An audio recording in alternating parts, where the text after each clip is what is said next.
आणि आपस में झगड़ के लाडक्या बहिणींना तुम्ही संधी दिलेली आहे, तुमचे आभार मानले ज्योतिताई वाघमारे यांनी. काय म्हणाल, काय भावना आहे तुमची? खरं म्हणजे आमचा शिवसेना पक्ष जो आहे हा सर्वसामान्य कार्यकर्त्यांचा पक्ष आहे आणि हिंदू हृदय सम्राट बाळासाहेब, धर्मवीर आनंदी गेसाहेब या सर्वांनी सर्वसामान्य कार्यकर्त्यांना मोठं केलं आणि तोच विचार घेऊन आम्ही पुढे चाललोय. आणि त्यामुळे डॉक्टर ज्योतिताई वाघमारे या लाडक्या बहिणीला आम्ही लाडकी बहीण, मुख्यमंत्री माझी लाडकी बहीण योजना आपण या राज्यात राबवली.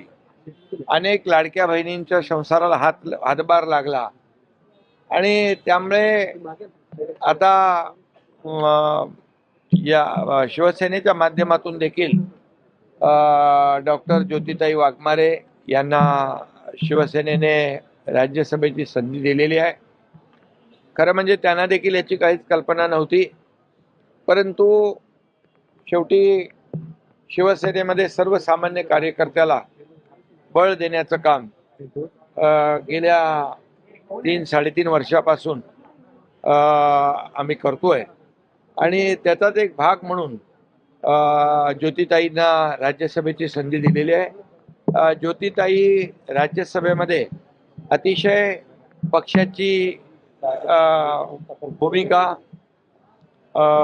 आणि शिवसेना पक्षाचं काम, शिवसेना पक्षाची ध्येय धोरण आणि गेल्या 3.5 वर्षामध्ये जे केलेलं काम आहे ते लोकांपर्यंत ज्योतिताई नक्की पोहोचवतील आणि शिवसेना राज्य पातळीवर आणि राष्ट्रीय पातळीवर शिवसेनेचं काम आणि शिवसेना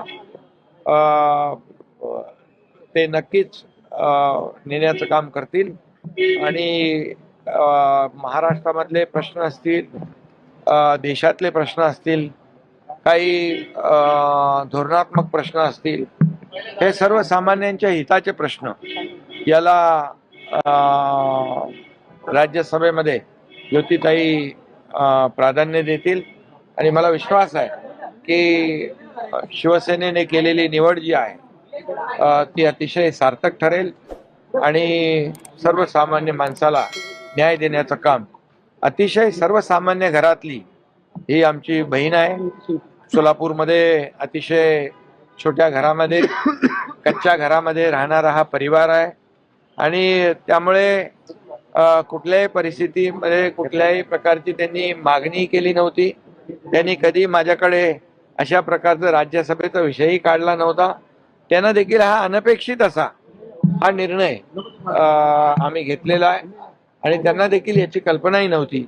आणि त्यामुळे मला वाटतं की जो विश्वास आम्ही दाखवलाय, शिवसेनेने दाखवलाय, तो विश्वास सार्थ करून ज्योतिताई दाखवतील. वाईट पण तुम्ही जर मॅच केलात तर राज्यसभेचा निर्णय काय असते? कारण बऱ्याच चर्चा होत्या की काही वेगळा निर्णय या ठिकाणी तुम्ही घेऊ शकता. खरं म्हणजे आम्ही मॅच खेळायला उतरतो ते जिंकायसाठी आणि हे मॅच खेळली असती तर नक्कीच जिंकलो असतो. परंतु आदरणीय शरद पवार साहेबांकडून आलेली विनंती आणि एकंदरीत त्यांचं जे काही ज्येष्ठत्व जे आहे त्यांनी देखील राज्यासाठी, देशामध्ये जे केलेलं काम आहे याचा सर्वांनीच विचार केला आणि सर्वांची भावना होती की ही निवडणूक बिनविरोध व्हावी. परंतु या ठिकाणी मी आपल्याला सांगू इच्छितो, लोकमान्य टिळकांचे पंतू डॉक्टर रोहित टिळक यांच्या बाबतीत देखील आम्ही विचार केला होता आणि त्यांचं देखील चांगलं काम आहे.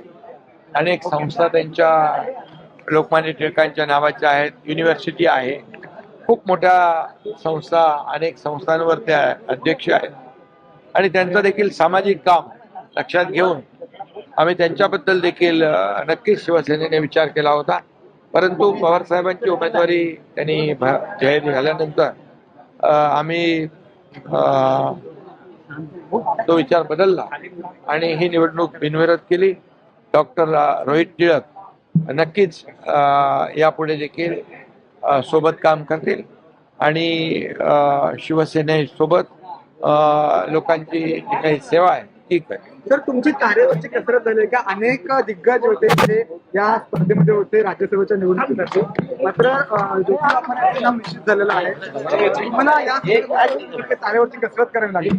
ते बघा, एक लोकांमध्ये कार्यकर्त्यांमध्ये एक चांगला संदेश गेलेला आहे, का मेसेज गेलेला आहे की चांगलं काम केलं, आपण पक्षासाठी काम केलं, पक्षाच्या ध्येय धोरणांसाठी काम केलं आणि समाजासाठी काम केलं, प्रामाणिकपणे कष्ट घेतले तर नक्कीच पक्ष विचार करत असतो.